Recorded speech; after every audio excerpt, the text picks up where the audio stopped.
I was talking about the difference between wisdom and knowledge. ಆದರೆ ನಾನು ಹೇಳ್ತಾ ಇದ್ದೆ ತಿಳುವಳಿಕೆ ಮತ್ತು ಜ್ಞಾನದ ಬಗ್ಗೆ, ವ್ಯತ್ಯಾಸದ ಬಗ್ಗೆ. See, those in CFC who have attended so many conferences.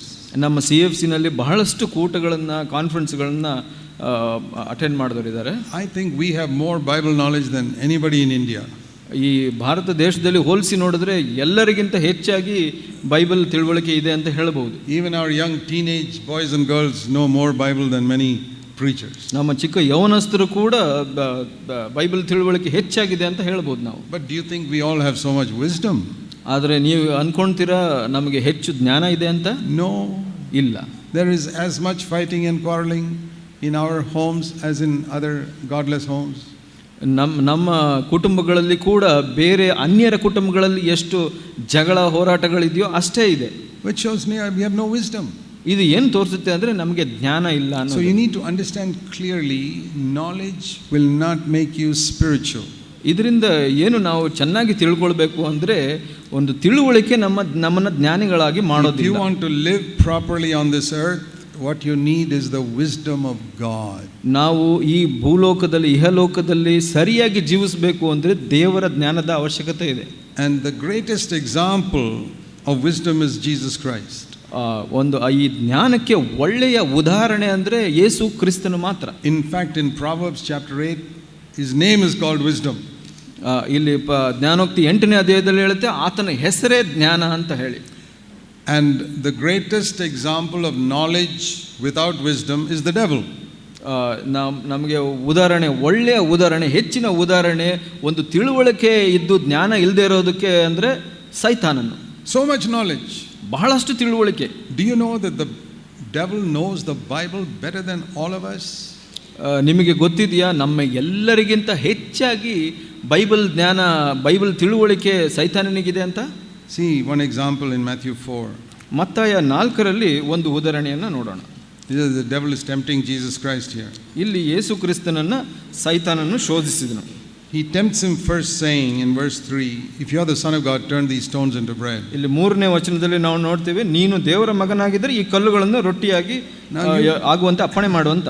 You may think, what is the sin if you have the power to turn stones into bread, to turn stones into bread when you are hungry? So ಇದರಲ್ಲಿ ನೀವು ಯೋಚನೆ ಮಾಡ್ಬೋದು, ಇದರಲ್ಲಿ ಎಂಥ ಪಾಪ ಇದೆ, ನೀವು ಒಂದು ಶಕ್ತಿ ಕೂಡ ಇದೆ ಒಂದು ಕಲ್ಲನ್ನು ರೊಟ್ಟಿಯಾಗಿ ಮಾಡಲಿಕ್ಕೆ, ಅದರಲ್ಲೂ ನೀನು ಹಸಿವೆ ಆಗಿದ್ದಾಗ ಮಾಡಿದ್ರೆ ಅದರಲ್ಲಿ ಎಂಥ ಪಾಪ ಅಂತ. You are hungry because you have not eaten for 40 days. ಯಾಕೆ ಅಂದರೆ ನೀನು ಬಹಳ ಹಸಿದಿದ್ದೀಯಾ, 40 ದಿವಸ ಕಾಲ ಉಪವಾಸ ಮಾಡಿದೀಯಾ. And you are not stealing anybody's bread.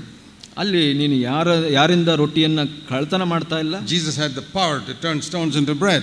ಯೇಸುಗೆ ಆ ಒಂದು ಶಕ್ತಿ ಇತ್ತು ಕಲ್ಲನ್ನು ರೊಟ್ಟಿಯಾಗಿ ಪರಿವರ್ತನೆ ಮಾಡುವಂಥದ್ದು. And this is not a luxury, it's just to eat what is necessary for the body. ಇದೊಂದು ಐಡೋರಿಯ ಅಲ್ಲ,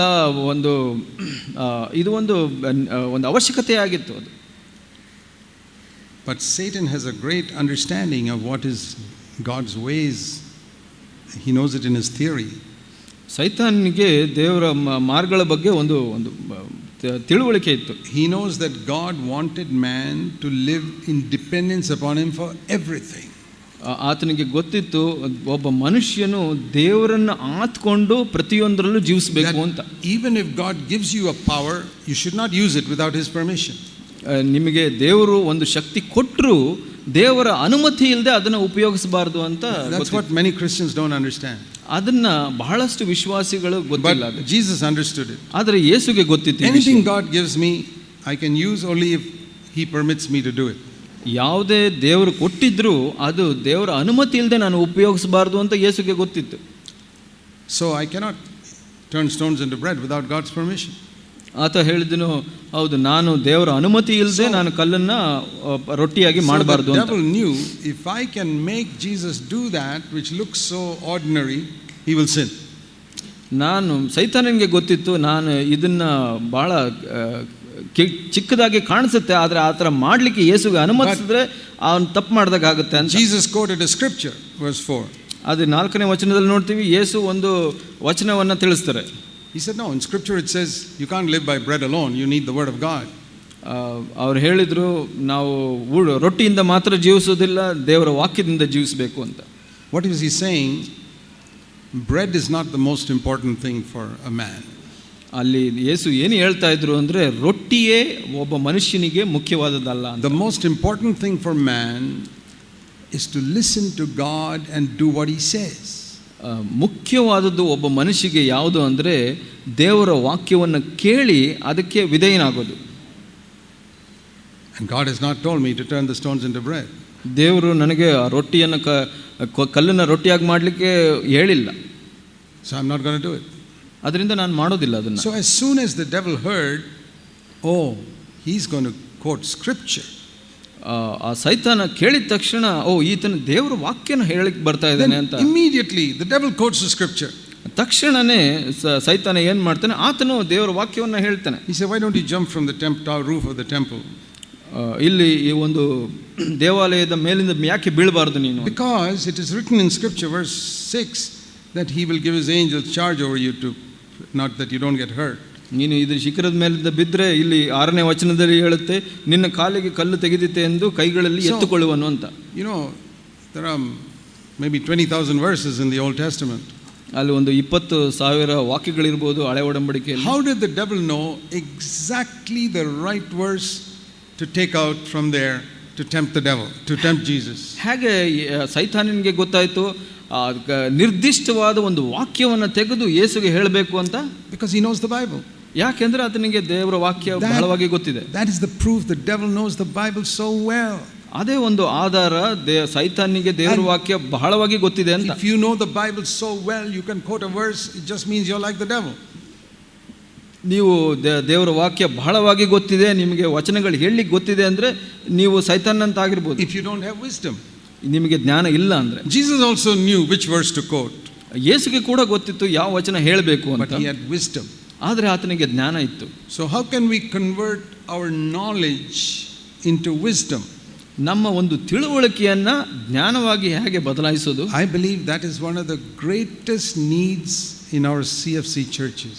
ನಮ್ಮ CFC ಸಭೆಗಳಲ್ಲಿರುವ ಬಹಳ ಅವಶ್ಯಕವಾದದ್ದು ಅಂದರೆ ಇದು ಅಂತ ನನಗೆ ಗೊತ್ತಾಗುತ್ತೆ. Particularly in ಬೆಂಗಳೂರಿನಲ್ಲಿ, where people have heard me for more than 35 years. ಜನರು 35 ವರ್ಷದಕ್ಕಿಂತ ಹೆಚ್ಚಾಗಿ ನನ್ನನ್ನು ಕೇಳಿಸ್ಕೊಂಡಿದ್ದಾರೆ. They know so much more than anybody else. ಅವರಿಗೆ ಬೇರೆ ಎಲ್ಲರಿಗಿಂತ ಹೆಚ್ಚಾಗಿ ಗೊತ್ತಿದೆ. But I can see a lot of those brothers and sisters don't have wisdom. ಅದರಲ್ಲಿ ನಾನು ನೋಡ್ತೀನಿ ಸರಳವಾಗಿ ಅವರಿಗೆ ಜ್ಞಾನ ಇಲ್ಲದೆ ಇರೋದನ್ನು. They are so sluggish in their Christian life. ಅವರ ಕ್ರಿಸ್ತಿಯ ಜೀವಿತದಲ್ಲಿ ಕಾಲು ಎಳೆಯೋರಾಗಿದ್ದಾರೆ. When we have an open time of sharing, everybody is quiet. ನಾವು ವಾಕ್ಯವನ್ನು ಹಂಚಬೇಕು ಅನ್ನುವಾಗ ಎಲ್ಲರೂ ನಿಶ್ಶಬ್ದರಾಗಿರ್ತಾರೆ. If you ask people to pray, they are quiet. ಅವರು ಪ್ರಾರ್ಥನೆ ಮಾಡಿ ಅಂದರೆ ನಿಶ್ಶಬ್ದರಾಗಿರ್ತಾರೆ. It's all lack of wisdom. ಅದು ಯಾಕೆ ಅಂದರೆ ಜ್ಞಾನದ ಕೊರತೆ ಇರುವಂಥದ್ದು. Head is full of knowledge. ಆದರೆ ತಲೆಯಲ್ಲಿ ತಿಳುವಳಿಕೆ ತುಂಬಿಕೊಂಡಿದೆ. So I can see there that it is possible to have so much knowledge and zero wisdom. ನನಗೆ ಅದರಿಂದ ಏನು ಗೊತ್ತಾಗುತ್ತೆ ಅಂದರೆ, ಒಬ್ಬ ಮನುಷ್ಯನಿಗೆ ಹೆಚ್ಚು ತಿಳುವಳಿಕೆ ಇರ್ಬೋದು, ಆದರೆ ಜ್ಞಾನ ಇಲ್ಲದೆ ಇರಬಹುದು ಅಂತ. You know, knowledge is like the food we eat. ಒಂದು ತಿಳುವಳಿಕೆ ಅಂದರೆ ಊಟ ಮಾಡಿದಾಗೆ. We all need food to eat. ನಮಗೆಲ್ಲ ಊಟದ ಅವಶ್ಯಕತೆ ಇದೆ ಜೀವಿಸಲಿಕ್ಕೆ. Bible knowledge is like that. ಬೈಬಲಿನ ತಿಳುವಳಿಕೆ ಕೂಡ ಹಾಗೇನೆ. But think if you eat your food and it just accumulates in your stomach. ನೀವು ಈಗ ಯೋಚನೆ ಮಾಡಿ, ನೀವು ಊಟ ಮಾಡಿದ್ದು ನಿಮ್ಮ ಹೊಟ್ಟೆಯಲ್ಲೇ ಉಳ್ಕೊಳ್ಳುತ್ತೆ ಅಂತ. And it does not get digested and go into all parts of your body. ಅದು ಜೀರ್ಣವಾಗಿ ನಿಮ್ಮ ಶರೀರದ ಎಲ್ಲ ಭಾಗಕ್ಕೆ ಹೋಗೋದಿಲ್ಲ ಅಂತ ಯೋಚನೆ ಮಾಡೋಣ. The rice and the vegetables you ate last week. ಅನ್ನ ಮತ್ತು ಆ ತರಕಾರಿ ತಿಂದಿದ್ದು ಹೋದ ವಾರ. Already the body has started converting it into flesh and blood and bones. ನಿಮ್ಮ ಆ ಶರೀರ ಆ ಜೀರ್ಣದ ಮುಖಾಂತರ ಅದನ್ನ ರಕ್ತ, ಮಾಂಸ ಮತ್ತು ಮೂಳೆಯನ್ನಾಗಿ ಪರಿವರ್ತನೆ ಮಾಡಿ. All the food you ate last month. ಹೋದ ತಿಂಗಳು ತಿಂದ ಊಟವೆಲ್ಲ ಜೀರ್ಣವಾಗಿದೆ. The body has been working on it, not leaving it as rice and vegetables in your stomach, but converting it to blood and flesh and bones.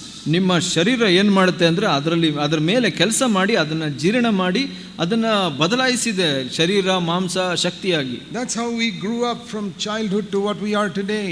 ಹಾಗೆ ನಾವು ಒಂದು ಚಿಕ್ಕ ವಯಸ್ಸಿನಿಂದ ಬಾಲ್ಯಾವಸ್ಥೆಯಿಂದ ಈಗ ದೊಡ್ಡವರಾಗಿ ಬೆಳೆದಿದ್ದೇವೆ. But if the rice and vegetables go into your stomach and remain there, ಆದರೆ ಯೋಚನೆ ಮಾಡಿ, ನಿಮ್ಮಲ್ಲಿ ನೀವು ಊಟ ಮಾಡಿದ ಊಟ ಹೊಟ್ಟೆಯಲ್ಲಿ ಹೋಗಿ ಹಾಗೆ ಉಳಿದ್ರೆ, tomorrow you eat some more, ನಾಳೆ ಮತ್ತೆ ಸ್ವಲ್ಪ and it remains there, ಅದು ಉಳ್ಕೊಳ್ಳುತ್ತೆ. and like that every day your stomach becomes bigger and bigger and bigger.